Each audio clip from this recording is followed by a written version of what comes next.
You're standing in a school hallway, shoving books into your backpack, when your phone buzzes twice against your leg. It's one text from home, and it's only 3 words long. You haven't even opened it yet, but your stomach already knows. Your shoulders have already crept toward your ears, and you're already rehearsing which version of yourself you'll need. 3 words, and your whole afternoon reroutes itself before you've read them. Most people call this being sensitive, like it's a flaw to fix. But what if it isn't a flaw at all, but instead an entirely different kind of intelligence altogether? One that never shows up on any report card you were given. It was built by a nervous system that had to grow up faster than the rest of you did. If you've ever been called too much or too intense, you'll understand. You're not broken. You're simply running a survival system that used to keep you alive every single day. Today we're covering 10 signs you developed what's called traumatic intelligence. A set of sharpened, exhausting, and honestly remarkable abilities that formed in response to an unpredictable and chaotic childhood. By the time we reach the last sign, you'll understand why this so-called curse has quietly worked in your favor. None of it showed up because you decided it should. Some of these signs might make you laugh, others might sting. Either way, by the end you'll probably recognize a version of yourself you never had the words to describe. Stay until the end, because sign 10 reframes everything before it. Sign 1. Your body starts adjusting before your mind even catches up. You hear keys turning in the lock, and before you've even registered who's home, your shoulders have already dropped. Your voice softens and your face rearranges itself without you deciding. By the time your brain consciously registers whether this is safe or dangerous, your body has already started reacting. This is your amygdala, the brain's threat detector at work. When a child grows up in a house where moods shift without warning, the nervous system learns to react early. Waiting for full certainty in that house used to cost too much. Not because you're paranoid, but because that reflex used to be accurate. It didn't switch off when you grew up, and your shoulders still drop for the wrong doors sometimes. The same thing happens when a partner sighs in a nearby room and your body braces before you know why. Nobody in that room is angry, but your nervous system checks anyway. Therapists sometimes call this a trauma response, but it's really an old, fast kind of pattern recognition working quietly. It's not dramatic at all, it's just quiet, constant background labor. Sign 2. You apologize before you've even done anything wrong. Someone bumps into you, and you're the one who says sorry. Your boss looks slightly stressed during a meeting, and some part of you starts silently reviewing what you did wrong. This reflex has a name, and psychologists call it the Fawn response. Fawning means smoothing things over and shrinking your own needs before any real conflict has a chance to start. If a caregiver's anger was unpredictable, appeasing them early was often safer. Your apology isn't really about guilt, and it never really was. It's a preemptive strike against a version of conflict your body has never fully forgotten, even years later. At work, you'll agree to an extra project you don't have room for just to avoid a manager's disappointed look. You said yes before you even noticed you wanted to say no. You'll say yes to plans you don't actually want, just to avoid the disappointment on someone else's face. Their comfort became a habit long before your own ever did. Sign 3. You know what someone is feeling before they've said a single word. A friend sends a simple text, and you already know something's wrong. You can hear the flatness hiding underneath someone's casual, "I'm fine." This is an advanced form of what psychologists call theory of mind, the ability to sense what another person feels. Most kids build this skill slowly, through safe trial and error. You had to develop it fast because misreading an adult's mood in your house was never a small mistake. It was a real risk, and your brain adapted to handle it. You'll notice a coworker go quiet in a meeting, and somehow you already know which comment stung them. Nobody said a single thing, but you clocked it instantly anyway. Even in a crowded room, you can pick out the person quietly having the worst night of anyone there. Nobody ever trained you for that. You just started noticing. Sign 4. You were the one comforting the adults, not the other way around. You remember sitting with a parent while they cried, finding the right words, handing them a tissue before anyone asked. This is called parentification, a child carrying weight meant for adults. Not because you chose that role, but because someone had to hold things together and you happened to be there. Kids who grow this way become remarkably good at managing others' emotions. The cost is that nobody ever taught them to manage their own. Even now, at family gatherings, you're the one quietly checking whether everyone else is okay before you eat. Somebody has to hold the room together, and it's usually you. You became the one your friends call at midnight, the one who always somehow knows exactly what to say. Nobody ever seems to call and check on you first. Sign 5. You have a specific word for every tiny shade of a feeling. You don't just feel bad, you feel a specific shade of it. You can tell the difference between disappointed, dismissed, humiliated, and quietly furious, usually within seconds of feeling it. This is called emotional granularity, naming feelings with real precision. People with a chaotic emotional childhood often develop unusually high granularity because naming a caregiver's mood accurately used to matter. Guessing wrong wasn't just embarrassing, it could mean real danger. Where a friend just says they're stressed, you can name whether it's dread, resentment, or plain exhaustion instead. That precision took years of practice you never asked for.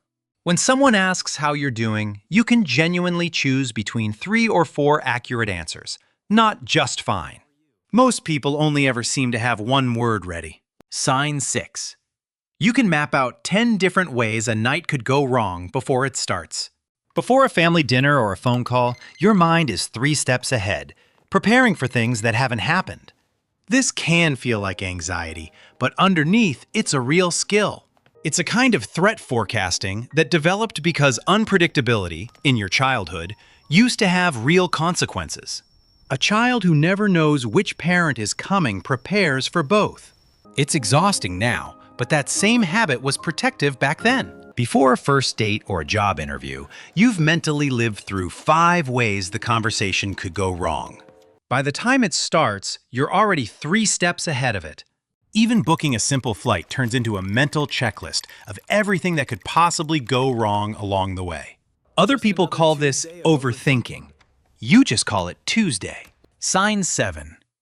You can't always tell if you're hungry, tired, or anxious. You can't always tell if you're hungry, tired, or anxious, even though you read strangers with total ease.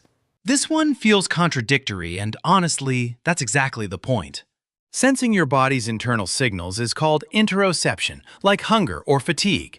When a child spends most attention monitoring everyone else's emotional state, very little is left over for their own. Not because you lack feelings, but your whole system points outward. You became fluent in reading others and illiterate in reading yourself. You can hear a friend holding back tears on the phone, but skip 3 meals in a row without noticing. The outward radar works perfectly. The inward one barely runs. You'll comfort a crying stranger on the subway, then realize hours later you never actually stopped to eat lunch. One radar runs on full power, the other barely exists. Sign 8. You disappear inside your own head when things get too loud, too tense, or too much. Someone talks to you, and moments later you realize you weren't there. This is dissociation, a real response to overwhelming stress, especially for children who can't physically leave a frightening situation. If you can't run or fight, your mind finds a third option. It's not weakness, and it's not just spacing out like people joke. It's an emergency exit your brain built for you back when there wasn't a real one actually available. It can happen mid-laugh at a crowded work party, while everyone around you assumes you're still fully present. You come back seconds later, and nobody even noticed you'd left. You might drive an entire familiar route home and arrive with almost no memory of the actual drive itself. Your body drove the whole way. Your mind checked out. Sign 9. You edit your sentences in your head before a single word leaves your mouth. You rehearse text messages in your head before you ever hit send. You replay conversations from 3 days ago, wondering if a single sentence somehow landed completely the wrong way. This constant self-monitoring is related to something called cognitive reappraisal. It's the mental habit of evaluating and adjusting your own reactions before you ever let a single one show. In a home where tone mattered that much, editing yourself wasn't overthinking. It was quality control, built entirely for your own safety. You'll type a message, delete half of it, rewrite the ending, and still hesitate with your thumb over send. One version of a sentence never feels quite safe enough to send. You'll wake up at 2 in the morning, replaying a comment from work 3 weeks ago, wondering how it landed. 3 whole weeks later, and it still isn't fully settled. Look at everything you've recognized about yourself across these 9 signs, and notice how automatic all of it feels. None of it was ever a choice you consciously made. Your body built every one of these responses on its own, quietly, long before you had words for it. That's what makes the 9th sign so exhausting to actually carry. You've spent years managing other people's moods, predicting danger, and translating feelings nobody ever taught you how to name. Somewhere along the way, you started calling all of it a flaw. None of this makes you fragile, whatever anyone else has told you. It makes you someone who learned, far too young, exactly how to keep a room from falling apart. That skill came at a cost, and it's time to name it. Sign 10 is where all 9 of these pieces finally come together into something you've probably never heard before. But there's one more piece missing, the thing that finally explains why all of this happened to you at all. Sign 10, the one that changes how you should see all the others. Every sign on this list has probably been treated, by people around you, as proof something is wrong. Too sensitive, too anxious, too intense, too far inside your own head. But look again, closely, at what you actually just heard about yourself. A body that adjusts itself in half a second, predicting emotional shifts before they even happen to anyone else. Naming feelings with a precision most adults never actually develop at all. Sensing the emotional undercurrent of a room within seconds, a skill professionals spend years of formal training trying to build. That's not luck at all, that's a trained, sharpened ability. Managing other people's crises while somehow still holding your own life together, quietly, underneath all of it the entire time. None of these traits appeared because something is broken in you. They appeared because something around you was. Your mind simply adapted to the only world it had. Give that same nervous system a safe, steady environment, and every one of these 10 traits can soften considerably. It's not permanent wiring, it's a pattern that can shift. That is not a broken person, not even close to one. That's an incredibly sophisticated set of skills, built under conditions that should never have required a child to build them. Researchers call this growth after adversity, post-traumatic growth, and it's very real. Surviving hard things can, over time, produce real strength and real capability, sitting right alongside the pain itself. Your nervous system did not fail you, not even once. It adapted to a world that demanded too much, too early, and it got remarkably good at its job. The exhausting part now is that vigilance isn't really needed anymore. But nobody ever handed you an off switch for any of it. That's not because you're too much, but because you're still running a program built for a vanished house.